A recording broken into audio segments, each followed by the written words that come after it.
Just two adjacent girls living in a lovely world.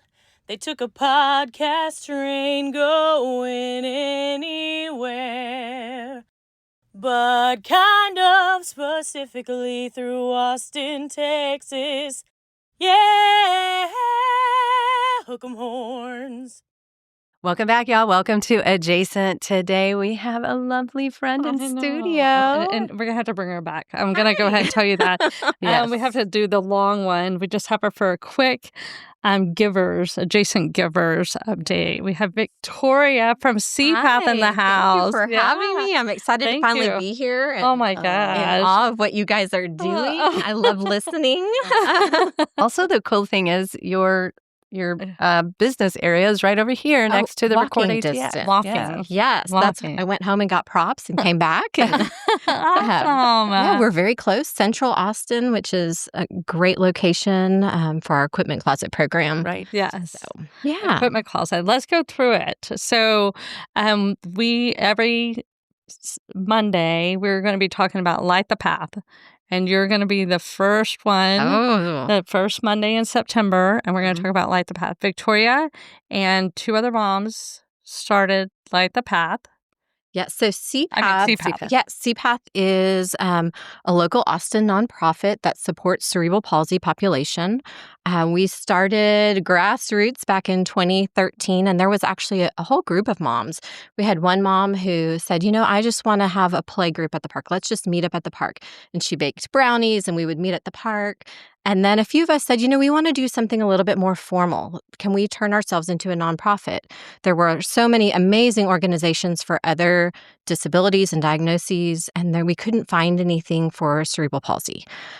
So we decided to start small, and we've grown our programs over the years thanks to the amazing donors. Huge. And Light the Path came about as our fundraiser to raise money to bring campers to camp. So we take luminaries out at camp, and we light the path for campers in the evening so that they feel the joy and the love from all of the people that are supporting us. So that's how Light the Path got its name. And every October, we celebrate with a cocktail party. This year, we have amazing music. It's a festive, love-filled room where we get to share our stories and the stories of the families that we impact, including my own. That's right. Yeah. Will you tell us a little bit about your story that you've, your life working through CP? Yes. So I have two amazing sons that I'm in awe of every day and watching them grow. Now they're teenagers. My oldest has CP and wasn't diagnosed right away. It took some time before we realized that he wasn't hitting the milestones physically. And we got right into therapy. So we started PT, OT, speech. We've met some of the most incredible, giving people in this world who work with our kids, and just saw him achieve so much and work so hard for things that a lot of us take for granted. Learning how to walk, learning how to use a spoon, skills that had to be taught. Yes. And it was through those therapy connections that I began connecting with other moms.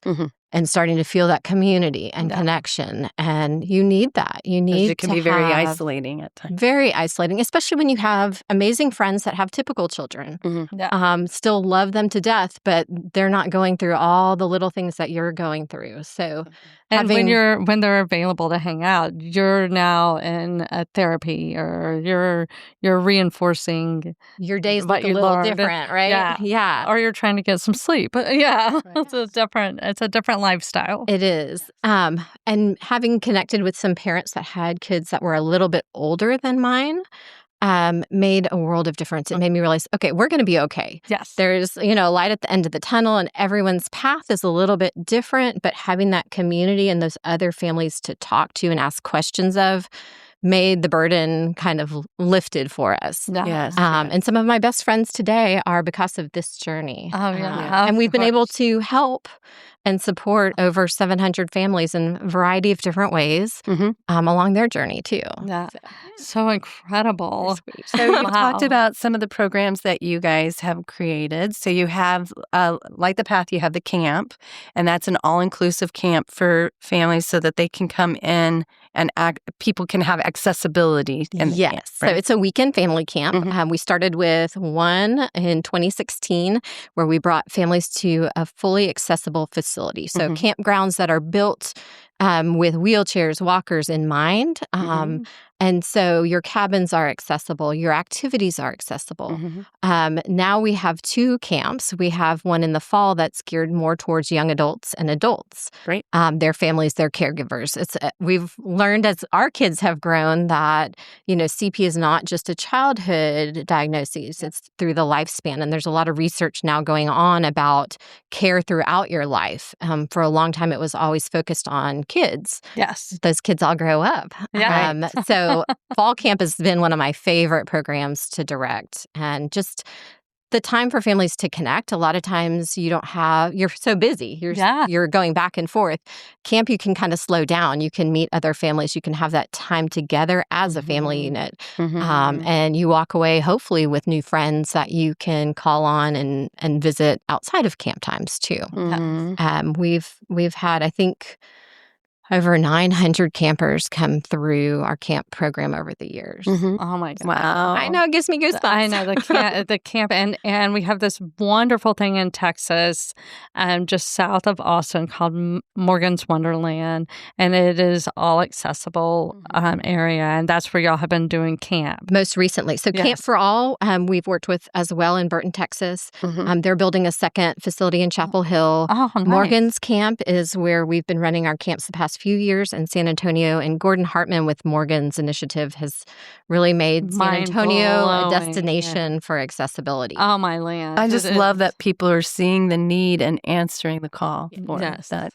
And then you've talked about the equipment closet. Yes. The equipment is this closet. y'all's brainchild for this? It's so incredible. It is. We've been very conscientious in how we build CPath. We wanted to make sure we are sustainable and that we could grow in a way that will continue to support families for many years to come.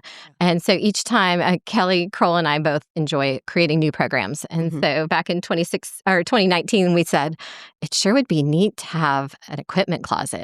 And we did a lot of due diligence. And so what we do is we take in gently used wheelchairs, walkers, medical supplies. We make sure they're safe, they're not expired, and then we give them out to anyone in need in the community. So you don't have to have a diagnosis. They give. Yes. Give. All of our programs are free. I know a lot of nonprofits, and it's a good way to make sure that your bottom line is healthy charge for programming. We recognize as families with individuals with CP how expensive having this diagnosis is. And so from the get-go, it was very important to us not to charge families for anything. Right.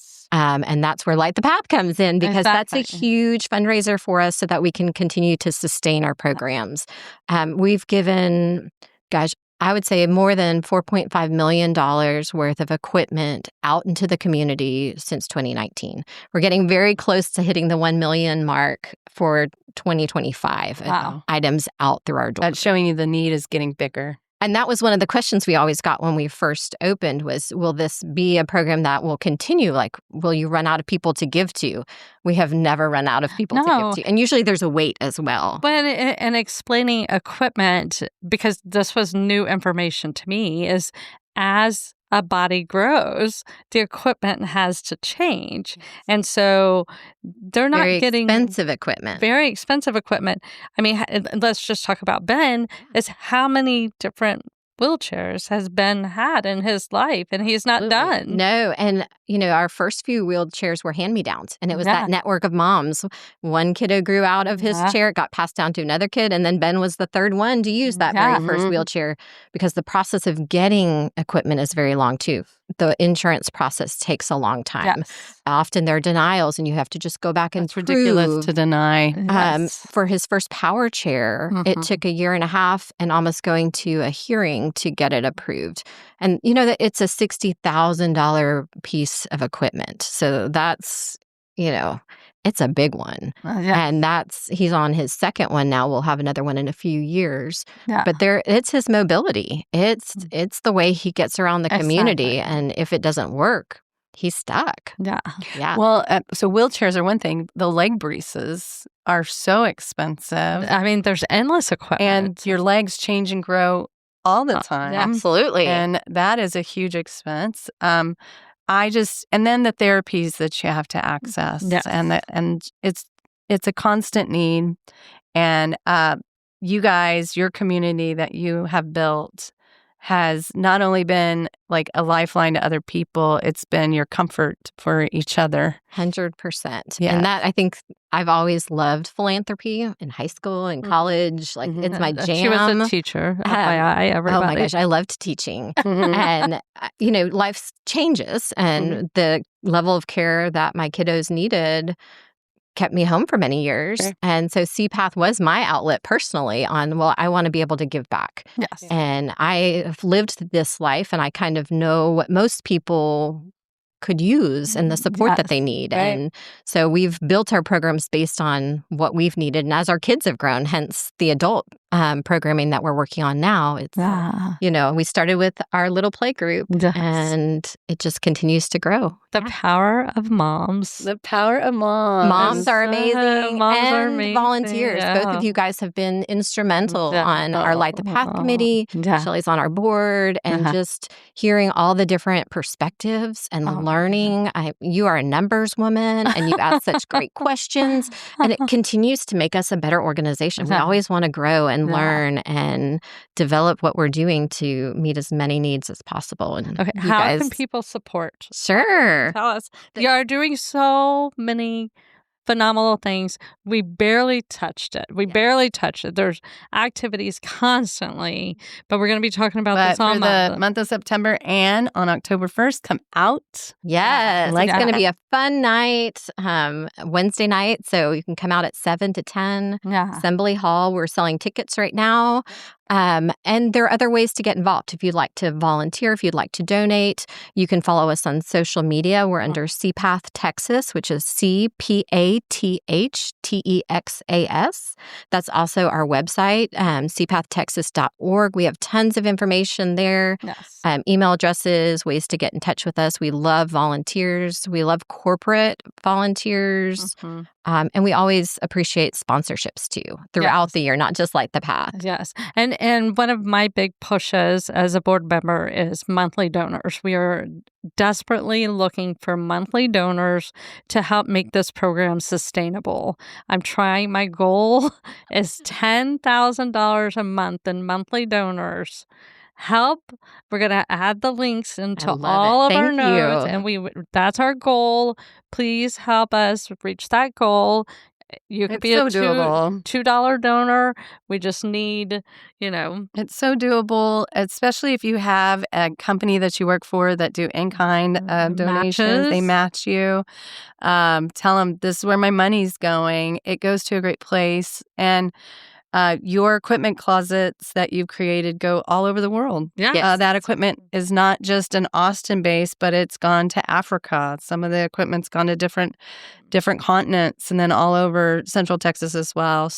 And we're still looking for a forever home for the equipment closet too. So, I mean, if someone wanted to donate, space, that would be a huge. Sure. I mean, people, some of you have some spaces out there that you can take a tax, I bet. Deduction on for just allowing that a charitable donation of your space, because some of you have some empty spaces. So and y'all were in a tiny space, and y'all moved to a larger space, and it's already full. We have filled. We went from 500 square feet packed to now 2,500 square feet, where we're doing other programs as well. Yes, but we're out of space. It just goes to show the need. Exactly, and such a huge bigger need. Space means we can help more people. Exactly. And the equipment closet, like Jody was saying, is not just for people, families with CP. No, anyone in need. Anyone in need. And that serves the entire community.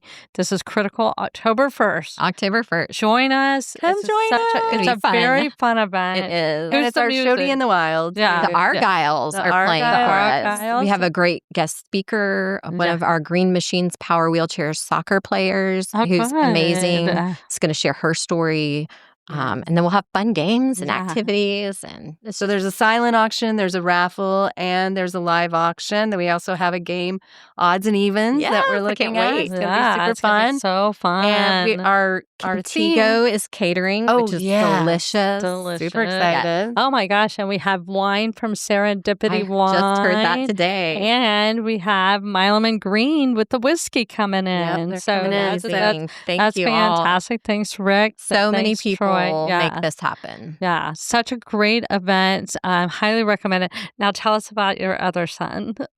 Oh, yes. So Josh and Ben. Josh just started high school, which I can hardly believe. He's so tall. He is, but he's a gentle giant. Yeah. And he's working on his Eagle Scout. That's, I would say, one of his huge and biggest tasks. It's incredible what Eagle Scouts go through to make it happen. And it's been really neat to watch him grow and develop in maturity and, taking the initiative to do things. And he's doing great. And scholarships from that. Oh, hey, we'll take that. And Ben just started at ACC this past August. So new adventures for every lots of changes for everybody. Okay, so adulthood is coming. Give some pro tips for people that are in this journey. How do you do some self-care for yourself? Yeah. Oh, I would love that pro tip. Honestly, CPath has been my self-care. I get so much joy out of being able to give back to a community I'm part of. And I love to volunteer. I love being able to support the schools. I love what our teachers do. And so giving is kind of my self-care, but I'm going to work on that. And that's on the agenda at some point. Well, you do have a trip coming up. New Orleans. Oh, yes. We are going to the AACP-DM, which is the professional convention for cerebral palsy. And we are tacking on a few extra days in New Orleans for that. That's right. When are y'all going? That's going to be mid-October. Oh, my God. We have a poster presentation we're doing on some research about an adult with CP and their life experiences. That's a big topic right now in the world about that lifespan care. And so we're really excited to share that story. Yeah, no, I think it's been quite a journey to be a witness to. And so your strength, what you bring to the community, it's incredible. If you work for an insurance company, come on, loosen those purse strings. This is not good luck. It's not a wish, it's a necessity. It is a necessity. It's a necessity so that people can access a full life to the extent that they can. And if you are not allowing that, check your soul. And I try to go into each of those as, we're just explaining, we're educating on why we need this piece of equipment. But it gets old after a while. It does. But then you always hope that my path will make someone else's path easier. So us fighting for that power wheelchair years ago, maybe the next family won't have to fight as hard. And it becomes more of a mainstream.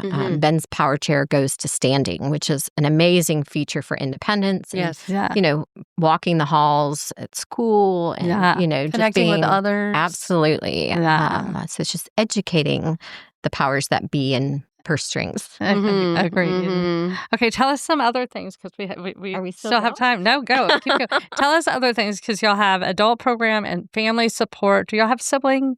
We do not. That's one of our dreams. So we do have a CPops squad, which we've just started recently having more regular meetings for dads. Oh, good. Because we talk about moms networking in therapy clinics. Often dads are, missing out on those opportunities. So we have some really fun dads who've started this group. And I believe in September they're going to do an outing. Oh, good. So they'll have a few more this year. Everything's on our website. That will tell where to go if you're interested in joining one of those groups. We do a lot of adaptive recreation around town. We've got amazing community partners that open their doors. We've got climbing. We've got ice skating, curling. With the Olympics coming up, the curling skateboarding is a big, like, learn an Olympic sport, and it's all adaptive. Yeah. So it's a safe place to come out and try something that you might not usually see or try or be willing to do in public. Rowing is another one. That, it's just the freedom to do activities. And our goal is to work with community partners so those people in our community don't have to wait for a CPath event to go and do it. Right. Exactly. But you get to know that community partner. And if you love climbing, then you get to do it anytime you want because they know how to set you up for success. Exactly. Right. Same with rowing Yeah. and skating. It's educating the community on how to support, different needs. wherever you are. I just shared a video of somebody skateboarding. Yeah. That was a trial program. And that was a very small, we just had a few families come out and try it out because we wanted to make sure that this is going to work. Yeah. So we're vetting different groups to see, like, is this sustainable for our entire population? Exactly. Because it is such a spectrum of levels of care and needs. Yes. So, it was the joy. I know which video you're talking about, and you can see it on our Instagram page. Yes. It was just a young man who normally is in a power wheelchair up on a skateboard. Yes. And in supports he needs. And the smile. There's so many riding comments. the rail. Yeah. It was riding the rail. And the comments were like, that smile. Oh. And that's so our power wheelchair soccer team is a really unique program too. It's for anyone who uses power mobility, ages 5 and up. Most of our players are teens or in their 20s or 30s. And it's soccer on a basketball court that is designed specifically for power wheelchairs. Yeah, the soccer ball is huge. I think it's like a 13-inch soccer ball for you soccer fans. And it is intense. Yeah. And it's an international sport. And we are rec league. And we are, we won our first game in the spring. And we were so proud of our players. But the international level and the competitive level, if you YouTube power wheelchair soccer, it's intense. Yeah. And those players are amazing. They're working to get it as a Paralympic sport. Oh, good. So hopefully sometime soon we'll be able to see it there. Oh, but, good. But the powers to it's be about opportunity, right? Yeah. So if you know anyone who uses power mobility or might at some point in their life, we have power chairs you can come out and try. We have very specific soccer power chairs, which are low to the ground and safer. They won't, flip over when you're playing. And you're being aggressive. Right. And, I mean, they do get them. Just like any sport, like you want the opportunity to have the option to be aggressive. Exactly. Go in there and play. Yeah. Wow. So it's I think y'all educating the community. I've noticed, like in hiking trails, Texas Parks and Wildlife has added a bunch of equipment. The trek chairs. Yeah, the trek chairs to make it more accessible.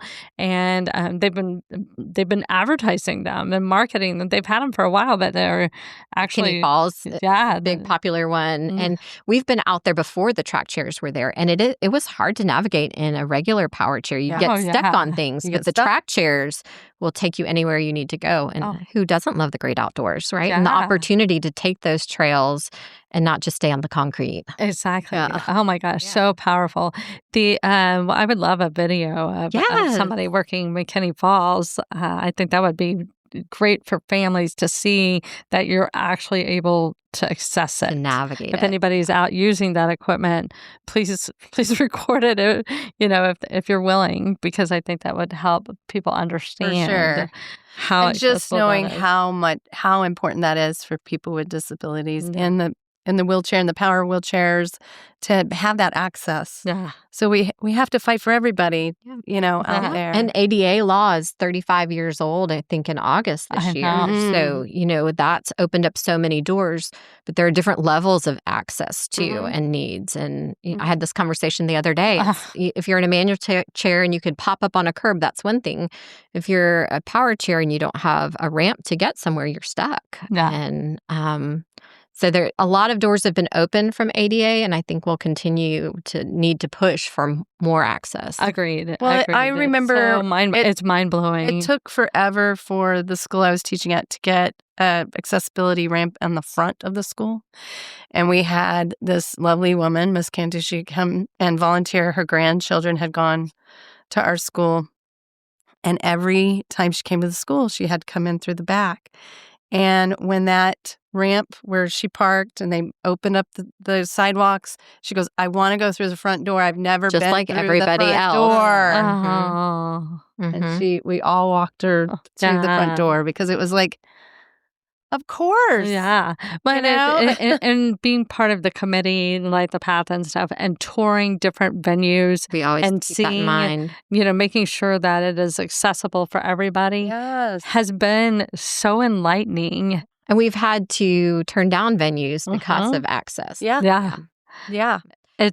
But you don't know until you experience live it or you experience it or see it a little. We're in a part of time where it's really exciting that even in new construction, people are talking more about universal design, aging in place, and how making spaces in private residential areas accessible to all too, which is huge. You want to go to your friend's house and you're in a power chair, you can't get in because they don't have a ramp. Exactly. So the conversations are going on right now. I think we live in a really exciting time where people are, recognizing the access. Yes. When in the virtual, I've seen videos where people show getting stuck and sharing that because people don't know until they know. Oh yeah. Ben's been stuck in all kinds of places, even in elementary school. Getting stuck in the rocks or for sure. A 400-pound wheelchair is pretty heavy to pick up and move. Oh yeah. Wow. Out at Highland Park. Because adventurous kid, right? You want to do what everyone else is doing. You're going off in the wood chips. Or amazing teachers to the rescue. Yeah. Oh wow. The adventures. But I love these stories, and thank you so much. Come out to Light the Path. Yes. All of the information will be in the notes and posted all over social media. We're gonna just drench everything. I love it. Thank you. And Jody and I will both be there. Yes. And so come see Shody in the Wild. Ooh, Shody in the Wild. I'm gonna make it out to one of your Shody in the Wilds before October 1st. You should. I've really enjoyed your podcast so much and listening to all of the different lives. It's so fascinating, and all the people that you know and the way you're connecting people. Oh, I know. I learned so much about the world. I know. And people that are living in it, It's so just like, wow. It's amazing. Anyway, we love you, Victoria. Yes, we love you guys. You're one of our heroes. Since you listen, do you know how we sign off? Say it. Hook 'em. That's a Texas. Yeehaw.